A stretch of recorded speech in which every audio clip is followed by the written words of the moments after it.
Benarkah kubu Pak Prabowo dan Pak Jokowi sedang berperang? Ya, banyak yang beranggapan bahwa saling bongkar berbagai kasus korupsi bernilai super fantastis yang diduga melibatkan kepolisian dan KPK yang oleh sebagian pihak dianggap sebagai kubunya Pak Jokowi dan Kejaksaan serta TNI yang oleh sebagian pihak dianggap sebagai kubunya Pak Prabowo adalah bentuk bentrokan secara tidak langsung atau benih-benih pecah kongsinya presiden periode sekarang yaitu Bapak Prabowo dengan presiden periode sebelumnya yaitu Bapak Jokowi. Ya, banyak pihak yang mulai beranggapan dan menduga seperti itu. Namun, terlepas dari benar atau tidaknya dugaan tersebut, yang kita sebagai rakyat inginkan tentu sederhana saja, yaitu berantas KKN sampai ke akar-akarnya. Mau itu yang melibatkan pihak yang diduga kubunya Pak Jokowi, kubunya Pak Prabowo, atau kubunya siapapun. Jangan ada tebang pilih atau lindung melindungi. Ribuan triliun per tahun kebocoran uang rakyat yang selalu Pak Prabowo dengungkan selama ini, sudah saatnya dihentikan. Para pelakunya dihukum dan uangnya dikembalikan kepada negara.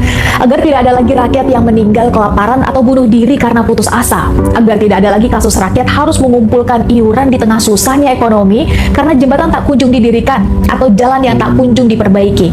Dan agar harga-harga kebutuhan serta pungutan pajak tidak semakin mencekik dan memberatkan. Bukan begitu teman-teman? Atau yang berisikan orang-orang yang sudah menikmati pendidikan tinggi sebagai eskalator sosial ekonomi. Mereka yang masuk pendidikan tinggi terbawa di dalam proses eskalator sosial ekonomi, naik secara sosial ekonomi, naik secara peran, dan kemudian memiliki peran yang besar di Republik ini. Hari ini kalau kita melihat kami seperti sekarang berkumpul, ada yang di pemerintahan, ada yang dunia usaha, ada yang di kampus, di semua sektor, dan barangkali tidak ada organisasi alumni gerakan mahasiswa yang memiliki jumlah doktor sebanyak kami, yang memiliki jumlah profesor sebanyak kami, yang memiliki pengusaha sebanyak kami, yang juga memiliki birokrat sebanyak kami, termasuk menteri sebanyak kami. Nah, tinggal itu satu lagi nanti.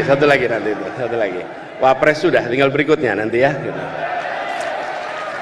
Nah, tapi artinya ini berkumpul mereka-mereka kita semua yang sudah merasakan manfaat pendidikan tinggi, manfaat ilmu pengetahuan. Karena itu ke depan negara akan maju, bangsa akan maju kalau kita tengok dari berbagai tempat. Minimal 3 hal menjadi pegangan, dan ini bekal dari kita di KAHMI ini. 1, menempatkan ilmu pengetahuan sebagai radar, sebagai kompas di dalam merencanakan, di dalam melaksanakan, dan di dalam menerjemahkan rencana-rencana untuk memajukan bangsa menggunakan ilmu pengetahuan. Pengalaman pandemi kemarin benar-benar sebuah kiriman pesan bagi semua pemimpin politik di seluruh dunia, bagaimana dihadapkan pada situasi ketika tidak ada kompas apapun kecuali mengandalkan ilmu pengetahuan. Pemimpin politik yang tidak mengandalkan ilmu pengetahuan, dia akan terjerembab dalam pengurusan COVID kemarin. Pemimpin politik yang tidak mau menghormati ilmu pengetahuan akan keliru di dalam mengambil langkahnya. Dan itu terbukti di berbagai tempat di seluruh dunia, termasuk di Indonesia. Kami di Jakarta termasuk yang dari awal bilang, kita harus gunakan ilmu pengetahuan, kita harus dengarkan para ahli epidemiologi, dan kita harus transparan dalam semua urusannya. Jangan ada yang tutup-tutupi. Karena pengalaman pandemi kemarin memberikan pesan kepada semua yang berada di kepemimpinan. Percaya pada ilmu pengetahuan, percaya pada ilmuwan, dan yang kedua, bangun trust, kepercayaan. Dan ini mutlak diperlukan untuk perjalanan ke depan. Sebuah masyarakat dengan tingkat kepercayaan yang tinggi, otomatis transaction cost akan langsung turun. Biaya yang termuncul akibat aktivitas interaksi antar masyarakat langsung turun ketika trust itu tinggi. Dan trust nomor 1 adalah trust pada pemerintah, pada yang membawa arah kepemimpinan. Karena itu ke depan poin nomor 1 ilmu pengetahuan, dan di sini kami berkumpul pribadi-pribadi yang memiliki bekal ilmu pengetahuan. Apalagi bila diteruskan ilmu pengetahuan yang diwujudkan dalam inovasi, pemanfaatan ilmu untuk terobosan-terobosan yang memberikan manfaat bagi masyarakat. Dan inovasi ini tidak terbatas kepada bidang yang terkait teknologi saja, tapi inovasi yang terkait dengan sosiologi, inovasi yang terkait dengan pemerintahan, inovasi yang terkait dengan public policy. Ruang inovasi itu dibuka besar dan di situ negara akan mengalami kemajuan. Poin nomor 1 adalah bagaimana ilmu pengetahuan itu digunakan.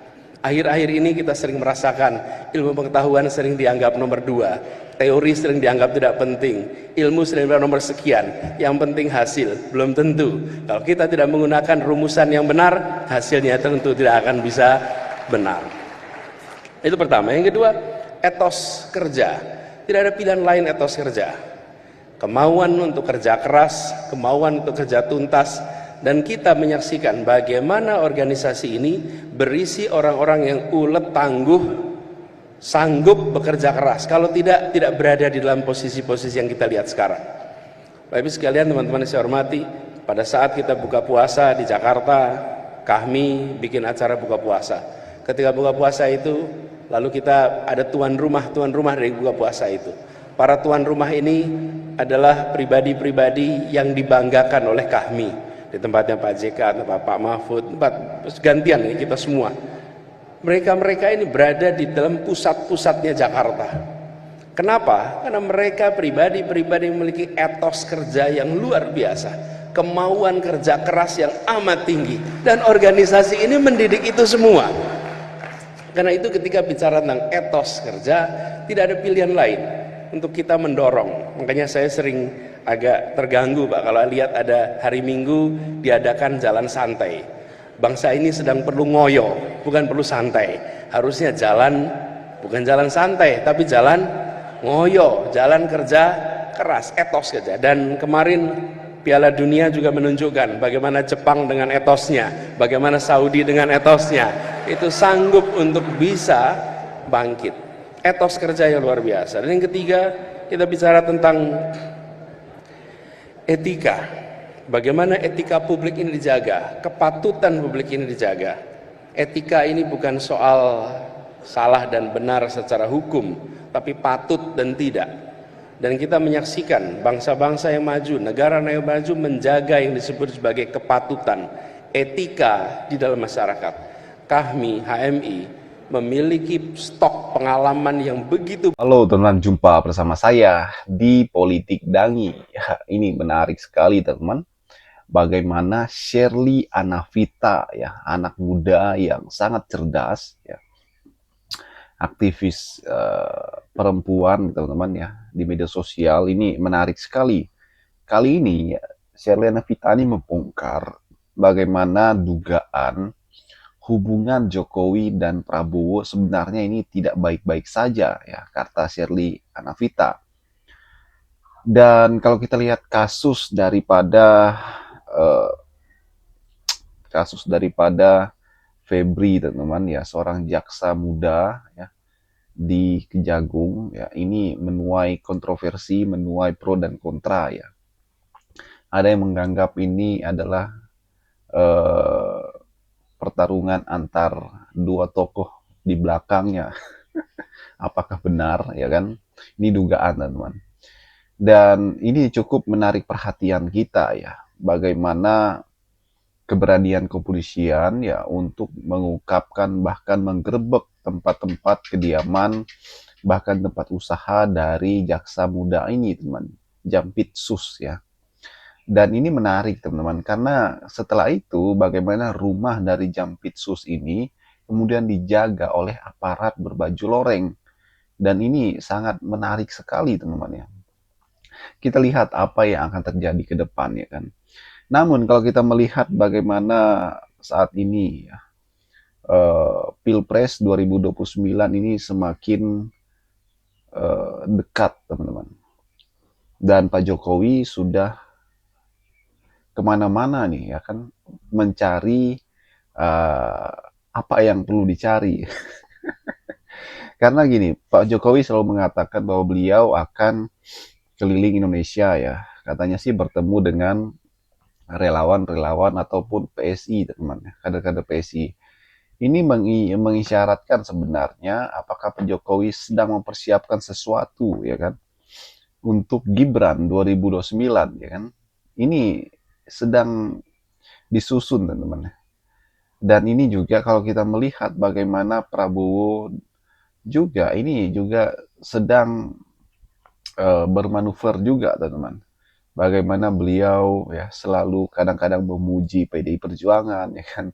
Apakah ini adalah sebuah bentuk ketidakharmonisan mereka di 2029 nanti, ya. Kalau kita lihat Gibran ini juga, teman-teman, ya saat ini sedang keliling juga ke Indonesia tuh, maksudnya keliling Indonesia ya. Beliau juga pernah baru-baru ini ke Papua dan itu viral, ya kan.